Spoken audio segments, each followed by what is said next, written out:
Guys আমি এখন রয়েছি আসানসোল গোপালপুর বলে একটি জায়গা আছে সেখানে। ওখানে আমরা একটা ইমামি ফ্র্যাঙ্কসের তরফ থেকে একটা হেলথ চেক আপ ক্যাম্প আমরা করছি। আপনারা দেখতে পাচ্ছেন এখানে আমরা এই লোকেশানটা একটা হেলথ চেক আপ ক্যাম্প করছি। এখানে আপনাদের কোনো এজ লিমিট থাকবে না।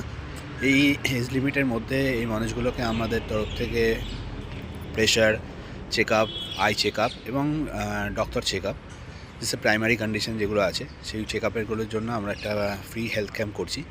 সেই হেলথ ক্যাম্পে আপনারা যদি আমার ভিডিওটা দেখতে পান তো স্বাগত। এটা আজ 15 তারিখ আজ অনুষ্ঠিত হবে। তো আমার একটু লেট হয়ে গেল বিকজ আমি একটু ব্যস্ত ছিলাম। তো সরি, যদি কেউ এর মধ্যে দেখতে পান তো ভালো হবে। আমরা এরকম ফ্রি হেলথ ক্যাম্প আমরা করি আমাদের কোম্পানির তরফ থেকে। এটা খুব ভালো জিনিস এবং অনেক মানুষের অনেক কিছু ক্ষেত্রে সবাই যে সমানভাবে সুযোগ পায় সেরকম নয়। যারা পায় তো তাদের ক্ষেত্রে